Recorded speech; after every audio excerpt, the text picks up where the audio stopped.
Okay guys, if you've been watching my daily vlogs, you know that I'm quite poorly at the moment, so excuse the state of me, the sound of my voice, all of it. It's just is what it is, but I felt like this was a really important video to make because Artie's turning 9 tomorrow, and I have kind of honed some tips and tricks over the years. Because he's autistic, and so birthdays need to look a little bit different to kind of your stereotypical ones that maybe you've thought about as a parent or planned, you know, that you would give your kids.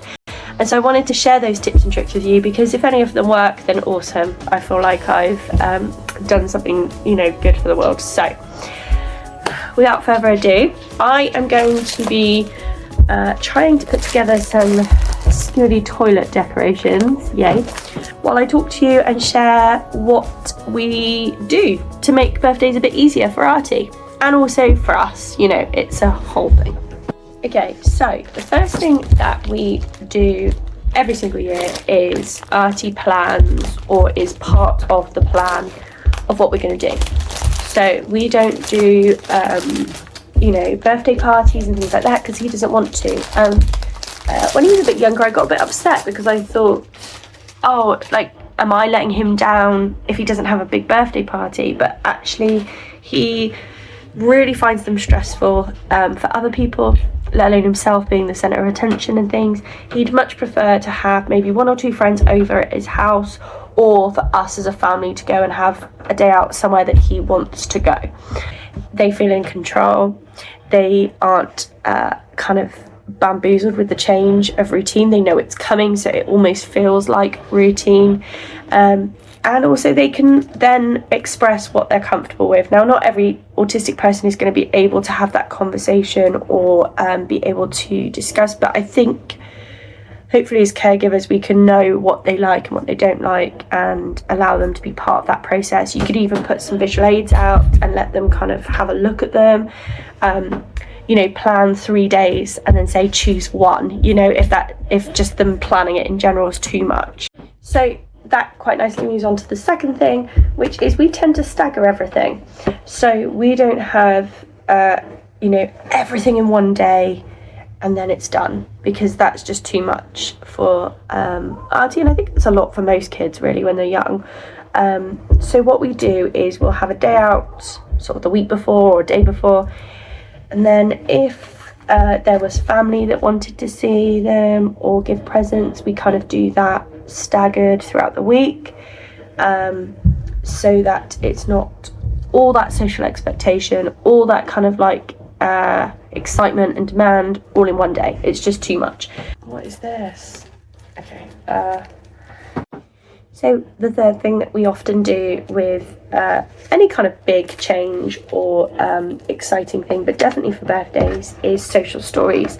I love social stories, but I have seen some genuinely terrible ones where I think it's assumed that if you do a couple of pictures and you say, we might do this, then you've covered bases. And actually, that's not the point, that's not the heart of a social story, to me anyway.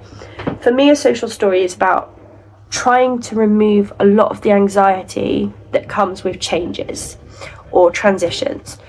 So for Artie, I might say, on the day, we might sing happy birthday.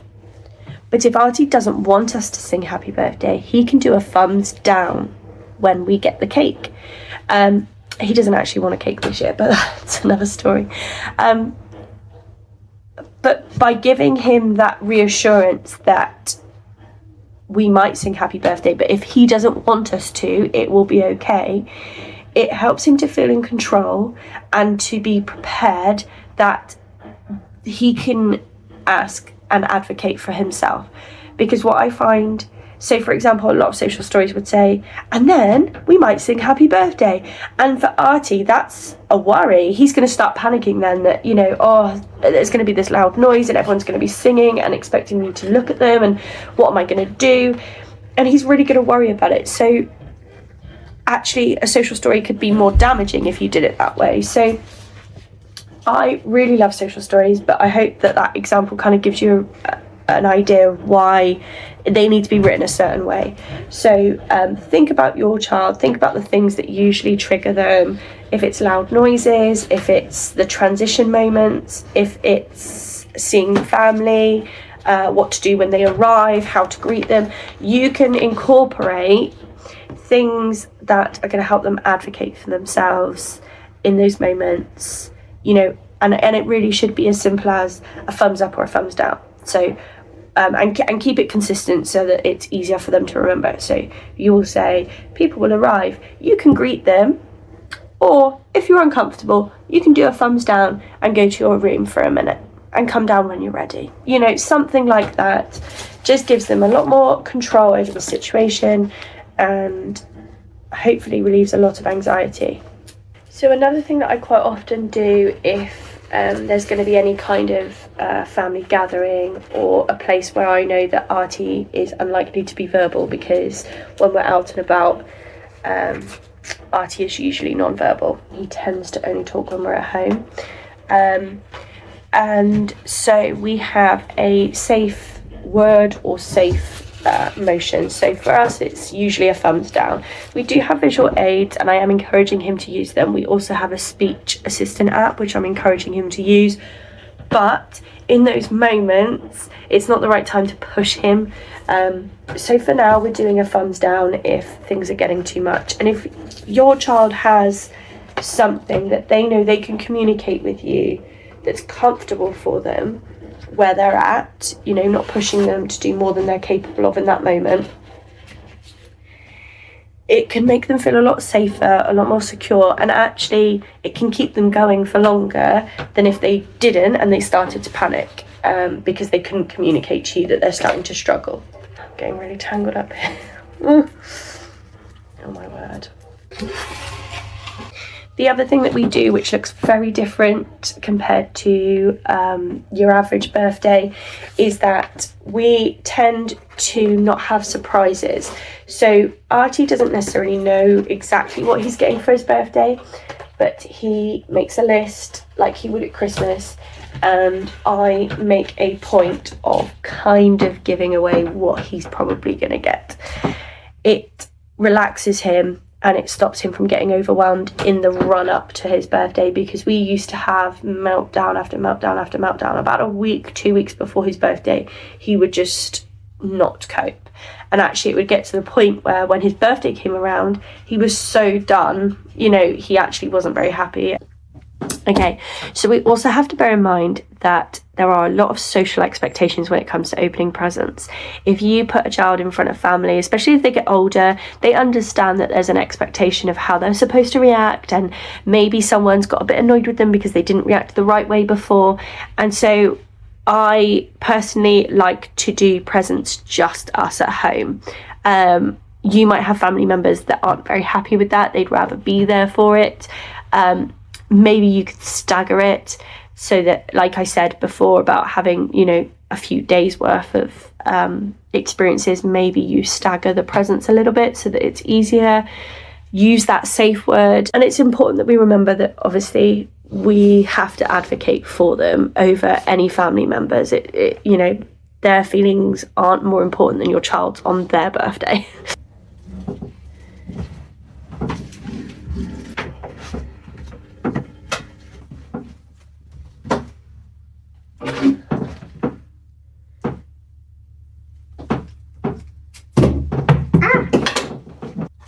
Do you guys think I could do like a Miss Rachel? I feel like I'd be very good at it. Say happy! I would be the worst Miss Rachel. Oh dear. Oh my word. Oh, is the line the right way round? I can never tell. So on the actual day of the birthday, we try and keep the morning routine and the bedtime routine pretty much like normal, so that the day starts calmly and the evening ends calm. And it just makes him feel a bit more secure, a bit more comfortable with what the day looks like. and slightly less change to routine. It's a safety, it's a comfort, and so it's important that we give it to them wherever we can.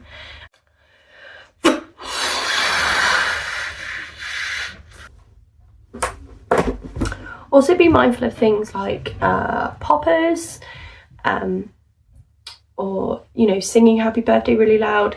Those noises can be really triggering. So maybe you do a silent happy birthday, or you learn how to sign it, or you scrap it all together. You know, traditions are amazing, and I love the traditions that we have for our family for birthdays, but some of them just don't work for Artie. So we have to be flexible on them if it's not going to work for our kids. And we can make new traditions. Imagine learning to sign happy birthday just so that your child can enjoy the song and feel special, but in a way that doesn't hurt their ears or, you know, trigger their sensory needs. I think that's amazing. I think that's a lovely tradition. Oh, I'm so tired. I've finally done everything that I needed to do. I've set up his treasure hunt. Everything's done. So now I'm going to get a couple of hours kip before he wakes up. But there's one last thing I wanted to warn you guys of. When we're thinking about autistic birthdays, hey, look at that little dog day smiling at us, is that sometimes the day after can be really, really tough on them. Or sometimes I find the evening when it's bedtime and he knows the day's over, those moments can be really tough. So planning for those is kind of just as important as planning for the actual birthday. Maybe have a fun activity to look forward to that they like, or get them some presents with like activities. So Artie's got a chess set this year. I plan on saying to him the next day we're going to play chess together, something to look forward to, something that kind of keeps it going. If you are spreading out some of the things that you're going to be doing for the birthday, make sure one is for like the day after, so that they're not on this massive come down from all that excitement and stimulation. And I really hope that you get to enjoy your birthdays with your little ones. It can be really emotional as a mum. I mean, I speak as a mum, but obviously any parent, any caregiver, when, you know, you feel like you've done all this prep and then they maybe haven't enjoyed it, or they haven't been able to get the most out of it. It feels like you've let them down, like you've failed them. It's just that birthdays can be a tricky one for autistic people. Joe, my husband, can struggle with them just as much. He's undiagnosed, but him and Artie are very similar, and he really struggles with birthdays. And stick around, because we're going to have the vlogs of his birthday day out, and his birthday is the next 2 vlogs that come out. And hopefully I've helped some of you. If you have any tips for other people to help with autistic birthdays, or, you know, you've tried some of these and they didn't work, just chuck it in the comments, because one of the things that I'm really trying to do is build community so that we can all be talking to each other. That being said, I'm going to bed now because I'm so ill and I really want to have some energy left for tomorrow. So all the best. See you soon.